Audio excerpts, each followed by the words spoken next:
Hi, my name is Jay, and I am really pleased to introduce Ryan Clark to the Crowdsourcing Promising Practices community today.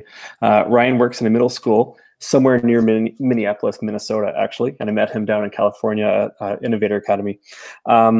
He answered my question. I ask everyone, what do you think teaching is like? And I actually have to refer to my notes here. I love this guy's answer. Teaching is like being a sailboat captain, navigating the high seas, embracing the unpredictable adventure, harnessing the energy of passionate students in your sails, and impacting the direction of learning with adjustments from the back of the boat. That is rather poetic. You might think that I'd ever been on a sailboat before. I am from the land of 10,000 lakes, but not really. I love it. So today, Ryan's going to share with us how to use Google Forms as well as Mule to dial in public speaking skills. He teaches a bunch of kids like in a middle school environment, but what he's going to share with you is something that can be used in all kinds of capacities.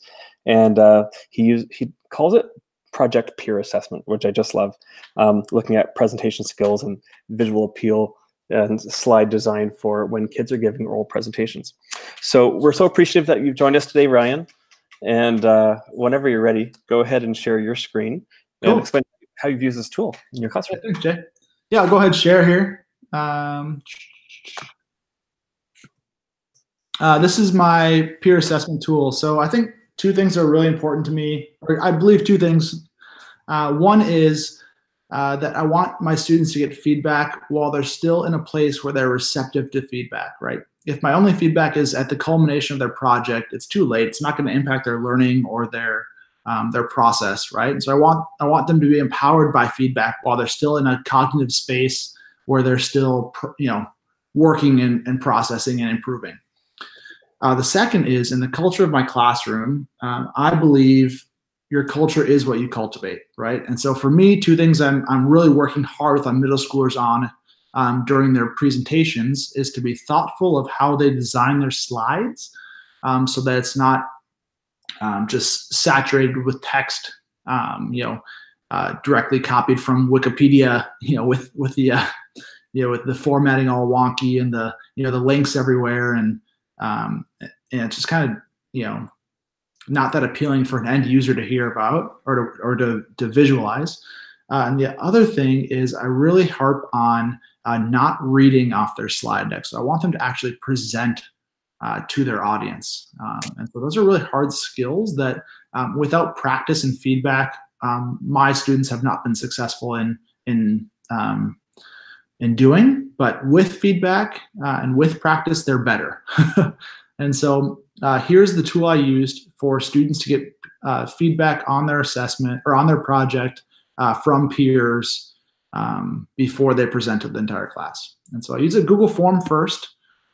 Generally speaking, as often as I can, I want these drop-down menus as opposed to just writing in their name. If you were going to do something like this in your setting, if the emails of your domain are understandable, like you would know who that is, if it's organized like first.lastname@domain, then you could just have the email be a drop-down. My school is not set up that way, and so I set it up with enter the name, drop down who you're reviewing, drop down, or then you have to write in their email address because ours are 6 random digits. And so if we did a drop down, the person that was doing the reviewing wouldn't know whose email it was. One thing we do when we're setting up this email address is some conditional formatting down here. And so we can set it up where if you hit these buttons and go down to response validation, sorry, I said conditional formatting, I meant response validation. You can choose select, text is an email address, and then you can give them custom error message. And so at least this way, if they're entering an email address and it's not formatted as an email address, it will reject the answer. Then as you're setting up your form, one option you could do is to do a self-evaluation based on a rubric you give students. I really care about presenter polish, and so I do this one where I say, from 1 to 3, how well did they do presenting to their peers? Were they facing the audience or were they reading from the board? And then I do a star and stretch, right? One awesome thing they did, one way they could improve. And then this way, everyone gets a way to improve, and everyone gets one thing that did awesome, whether they crushed their presentation or it needed a lot of work. Afterwards, this data will kick into the sheet here, right? Just like any other Google form. And I go here to add-ons, and I use a tool called Form Mule. If you don't have it, you'll have to go down here to get add-ons and search for it. I've already got it set up, so I'm going to show you how I set it up from the very beginning. Loading. I like to choose the form trigger, so it'll default as off, but I'll turn it on so that anytime a form is submitted, that it'll send out an email. You can select multiple templates if you have, if you need them. I don't. I just have one template that I want, so I leave it there.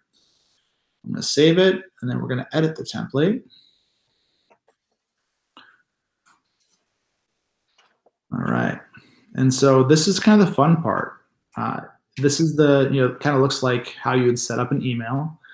And so in this box, you have to do these merge tags and then enter. This is where they would merge the presenter's email address, so the person that needs to receive the feedback. Sometimes I'll enter my own email address here in the carbon copy, so that the students that are giving feedback know that my eyes are on it. And so I care about the quality of the feedback they give. I also like to keep this without merge tags. If everyone has the same subject line, when a presenter receives 5 emails with the same subject line, Gmail will nest them into a singular kind of nesting of emails. And so it's really easy to find all the different peer feedback from, you get 5 different data points from 5 different students. It all comes into one spot, which is kind of slick. Then as I'm building this template, if you add, these are all the merge tags that are the headers of your columns. And so I like to kind of set it up like it reads like an email. So if you click one of these, you could say, and then whatever's in between these merge tags, whatever's entered in the form will go into that space, right? So, hey, who are you reviewing? The following peer feedback was provided by, and then what your name is, on this current date.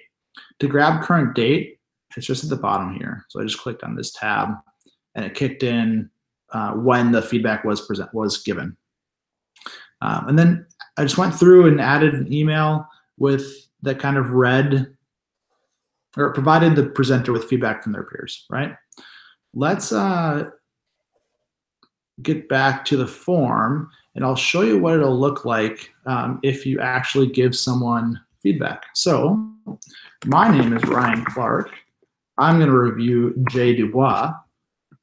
Jay's email is turningupteachers@gmail.com. He crushed his rubric and did okay with presenting to the audience. One thing Jay could improve on is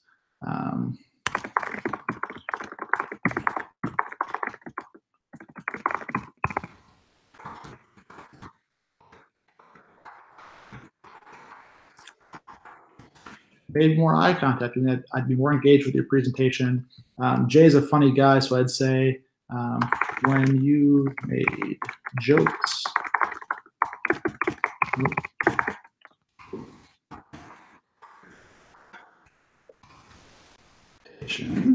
Oh man, spelling while you're being recorded.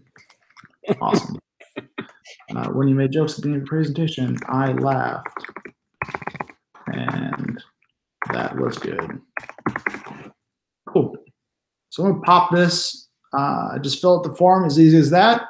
And now, if I go to my sent email, here is what Jay got in his email box. Hey, Jay Dubois, the following peer feedback was provided by Ryan Clark today. Wondering what you thought? Yeah, you got a 2 on presenter polish.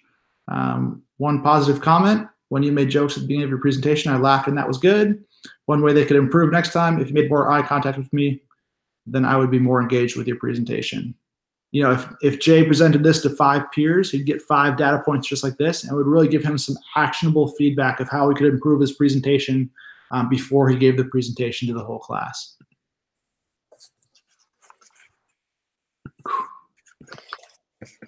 That is that's pretty slick, Ryan. Good. I was telling Ryan earlier, this is something I'm definitely going to be sharing forward. This is a really cool idea, and I really like the concept that we see this again and again. The first time a kid presents should not be in front of the class, right? So what are those opportunities we're providing for that scaffolding, those stars and stretches? So I guess I need to go check my Gmail, and I have some work to do on making eye contact, but it's good feedback for me. So I appreciate that, Ryan. And viewers, thanks for learning with us today. Keep those nominations coming in and help us make sharing contagious. Take care. You got it.